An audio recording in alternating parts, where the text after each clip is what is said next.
മിക്കവാറും ഇങ്ങനത്തെയൊക്കെ ഷൂട്ട് എടുക്കുന്ന സമയത്ത് ആരെങ്കിലും പറയും പ്രേതാനുഭവം. എന്നോട് ആത്മീയ പറഞ്ഞു ചേച്ചിക്ക് ഒരു പ്രേതാനുഭവം ഉണ്ടായിട്ടുണ്ട്, ടിവിയുടെ ഒരു സാധനമൊന്നും.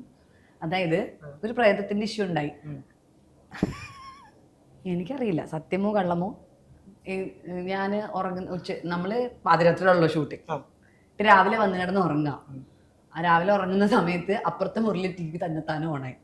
അപ്പുറത്തെ റൂമിൽ വെച്ചാൽ നമ്മുടെ സ്വീറ്റ് റൂം. അതിപ്പം ഇങ്ങനെ ഒരു ബെഡ്റൂം ഒരു ലിവിംഗ് റൂം അങ്ങനെയല്ല. ആ ലിവിംഗ് റൂമിൽ ടി വി തന്നെ ഓണായി.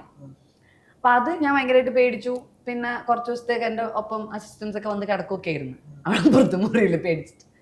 ഇത് കഴിഞ്ഞിട്ട് എന്താണെന്ന് വെച്ചാൽ പിന്നെ ഞാൻ ദിവസം രാവിലെ ചെല്ലുമ്പോൾ ഇവർക്കൊക്കെ ഇതൊരു സംസാര വിഷയമാണ്. എന്നെ കളിയാക്കുക. അതൊരു ഭയങ്കര സന്തോഷം. അപ്പോൾ പിന്നെ ഞാൻ ഒറ്റയ്ക്ക് കിടക്കാനുള്ളൊരു തീരുമാനത്തിലേക്ക് എത്തി എന്നുള്ളത് തിരിച്ചറിഞ്ഞു കഴിഞ്ഞിട്ട് ഇവരെല്ലാം പ്രിപ്പയർഡ് ആയിട്ട് പ്ലാൻഡ് ആയിട്ട് ബെല്ലടിച്ചിട്ട് അപ്പൊ അങ്ങനെ. പിന്നെ പക്ഷെ ഞങ്ങള് പേടിക്കാത്തതൊന്നും ആലോചിക്കുക. ഇവള് രാത്രി ചിലങ്കൊക്കെ കെട്ടി പ്രാക്ടീസ് ഒക്കെ ചെയ്യും. അപ്പൊ ശരിക്കും ഞങ്ങളല്ലേ പേടിക്കേണ്ടത്, നമ്മൾ പേടിച്ചില്ല. അതാണ്. ചേച്ചിക്ക് ഈ പ്രേതം ഭൂതം അങ്ങനത്തെ വിശ്വാസമുണ്ട്? അതിപ്പോ ഒരു ഭയങ്കര കോൺട്രവേഴ്ഷ്യൽ ചോദ്യമാണ്. പക്ഷെ ചിലപ്പോ റിമോട്ടിൽ കയറി ഇരുന്നാണെങ്കിലോ? റിമോട്ടിൽ കയറി ഇരിക്കാനായിട്ട് 2 മുറിയാണടാ മണ്ടച്ചാരെ.